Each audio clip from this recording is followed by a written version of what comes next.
हमने क्या गलत किया है? बॉम्ब फोड़ा है कहीं पे?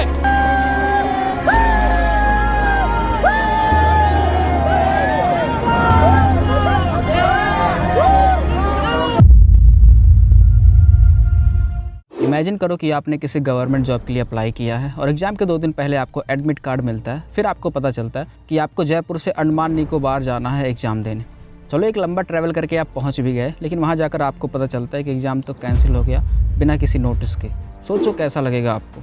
रिसेंटली यही सेम चीज़ हुआ एसएससी स्टूडेंट्स के साथ, जहां जयपुर के कई स्टूडेंट्स को इतनी दूर अंडमान निकोबार जाना पड़ा एग्ज़ाम देने। लेकिन यहाँ बात दूर की भी नहीं है, बात है मिसमैनेजमेंट की। जब कई स्टूडेंट्स को पता चलता है कि उनका एग्ज़ाम कैंसिल हो गया, कई जगह बायोमेट्रिक फेल होने लगे, एग्ज़ाम सेंटर के सिस्टम क्रैश होने लगे, कई स्टूडेंट्स ने कंप्लेन किया कि क्राउड को कंट्रोल करने के लिए एग्ज़ाम सेंटर पे बाउंसर्स रखे गए थे जो उनके साथ मिसबिहेव कर रहे थे। स्टूडेंट्स इन सारी चीज़ों से इतना गुस्सा हुए कि उन्होंने एसएससी और उसके मैनेजमेंट के खिलाफ आवाज़ उठाने का फैसला किया और 31 जुलाई को हज़ारों स्टूडेंट्स और टीचर्स ने दिल्ली के जंतर मंतर पर प्रोटेस्ट करना शुरू कर दिया। दिल्ली से खबर है और खबर ये आ रही है कि एसएससी अभ्यर्थियों और पुलिस के बीच यहां पर झड़प हुई है। दरअसल छात्रों का आरोप है कि लाइट काटने के बाद उन पर लाठी चार्ज किया गया। बच्चों के लिए रो रहा हूँ, तुम्हारे बच्चों के लिए रो रहा हूँ, तुम्हारे बच्चों के लिए रो रहा हूँ। जब देश में 5 बजे के बाद सुनवाई हो सकती है तो हम धरना क्यों नहीं दे सकते हैं? पुलिस देखिए बल प्रयोग कर रही है अब, जो है कि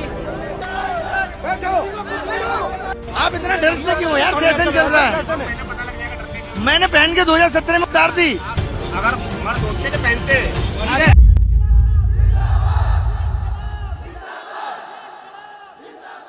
टीचर्स और स्टूडेंट्स के अकॉर्डिंग उनके ऊपर पुलिस ने लाठीचार्ज किया, जिसमें से कई स्टूडेंट्स घायल हो गए।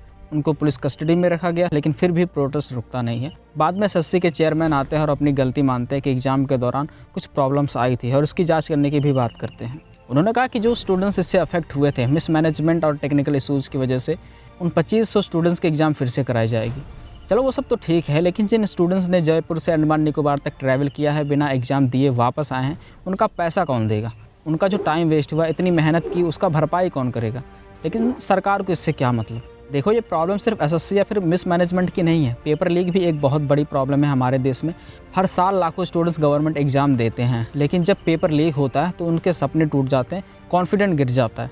सोचो, एक स्टूडेंट 2 बार कांस्टेबल का एग्ज़ाम देता है और वो पास नहीं होता। तीसरी बार वो और मेहनत करता है और एग्ज़ाम देने के बाद उसको लगता है कि इस बार उसने सारे क्वेश्चन सॉल्व किए हैं और इस बार वो ज़्यादा खुश होता है एग्ज़ाम देकर। लेकिन कुछ दिन बाद न्यूज़ आता है कि पेपर तो लीक हो गया। सोचो उसके ऊपर क्या बीतेगी, उसके माता पिता जो उम्मीद लगाए बैठे हैं। ऐसे देश में पेपर लीक होना बहुत बड़ी बात है, जिस देश में चपरासी की नौकरी के लिए भी यूपीएससी जैसी तैयारी करनी पड़ती है, क्योंकि कंपटीशन इतनी है। एसएससी की ही बात करें तो एसएससी सीजीएल का 2018 में भी पेपर लीक हुआ था, तब भी लाखों स्टूडेंट्स अफेक्ट हुए थे। लेकिन ये सिर्फ एसएससी तक नहीं है। 2024 में यूपी पुलिस में 60,000 वैकेंसी में 48 लाख स्टूडेंट्स ने अप्लाई किया था। बाद में इसका भी पेपर लीक हो गया और फिर री एग्ज़ाम करवाना पड़ा। सेम चीज़ नीट यूजी के एग्ज़ाम में भी हुआ था 2024 में, जब 5 मई 2024 को सोशल मीडिया पे ये न्यूज़ सर्कुलेट होने लगा कि नीट यूजी का पेपर लीक हुआ है। तब एनटीए, नेशनल टेस्ट एजेंसी, जिसने इस एग्ज़ाम को कंडक्ट करवाया था, इसने इस चीज़ को डिनाई कर दिया। लेकिन जब रिजल्ट आया तब लोगों को पता चला कि पेपर तो लीक हो गया है, क्योंकि कुछ स्टूडेंट्स को ऐसे मार्क्स मिले थे जो मैथमेटिकली इम्पॉसिबल थे। इसके लिए कई स्टूडेंट्स ने 30 से 50 लाख रुपए दिए थे। कई एग्जाम सेंटर के टीचर्स भी इन्वॉल्व थे इसमें। बाद में इस पूरे केस को सीबीआई को दे दिया गया था। 2023 में कई स्कूल्स और कॉलेजेस के पेपर लीक हुए थे। 2022 में उत्तर प्रदेश लेखपाल का पेपर लीक हुआ था, जिसमें 21 लोगों को अरेस्ट किया गया था। Bihar police service commission BPSC का पेपर लीक हुआ था, जिसमें 6 लाख कैंडिडेट अफेक्ट हुए थे। Uttarakhand subordinate service selection commission UK SSSC का paper leak. Arunachal civil service exam का पेपर लीक, जहां कैंडिडेट ने 5-5 लाख रुपए दिए थे लीक्ड पेपर के लिए।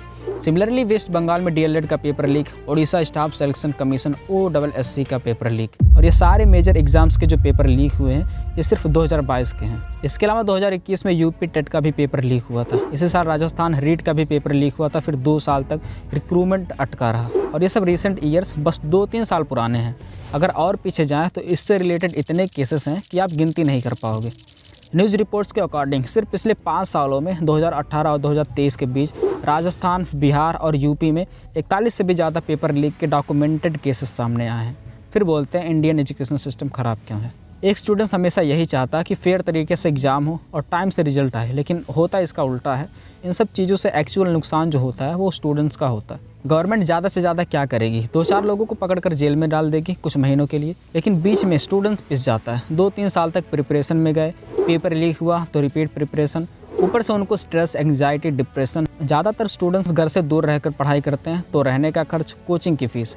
और जो स्टूडेंट्स इन सब प्रेशर को नहीं झेल पाते या तो वो ये सब कुछ छोड़ के कोई और काम पकड़ लेते हैं या फिर लास्ट में उनको सुसाइड करने का ऑप्शन दिखता है। National crime record bureau NCRB के रिपोर्ट्स के अकॉर्डिंग 2020 और 23 के बीच 13,000 से भी ज़्यादा स्टूडेंट्स ने सुसाइड किया, जिसमें ज़्यादातर एग्जाम में फेल होने और स्ट्रेस की वजह से थे। बाकी गवर्नमेंट की तरफ से इन्वेस्टिगेशन होता है, फिर केस कोर्ट में जाता है और ये सारा प्रोसेस बहुत टाइम कंज्यूमिंग होता है। तब तक स्टूडेंट्स की एज लिमिट ओवर होने लगती है। तो ये पेपर लीक सिर्फ एक एग्ज़ाम का मैटर नहीं है, एक जनरेशन की बात है। उसकी आने वाली जनरेशन तक इस चीज़ से अफेक्ट हो सकती है। इसीलिए राजस्थान सरकार ने तो इसके लिए प्रॉपर लॉ बनाया है, राजस्थान पेपर लीक एक्ट 2022, जिसके अंडर अगर आप किसी भी गवर्नमेंट एग्जाम के पेपर लीक करते हैं तो आपको आजीवन कारावास और 10 करोड़ रुपए तक का जुर्माना देना पड़ सकता है। बाकी अदर 90% स्टेट्स में आपको बेल मिल जाती है ऐसे केसेस में। लेकिन राजस्थान की तरह गवर्नमेंट को एंटी पेपर लीक पर एक नेशनल लेवल पर लॉ बनाना चाहिए। इसके अलावा इस क्राइम को ऑर्गेनाइज्ड क्राइम कैटेगरी में डाल देना चाहिए। और क्योंकि ये लाखों स्टूडेंट्स के फ्यूचर का सवाल है, तो जो भी पेपर लीक करे उसके ऊपर राजस्थान सरकार जैसी कड़ी से कड़ी कार्रवाई करनी चाहिए। साथ ही स्टूडेंट्स को भी राइट मिलनी चाहिए कि टाइम से एग्जाम हो, टाइम से रिजल्ट आए और उनको एग्जाम सेफ्टी की गारंटी भी दी जाए।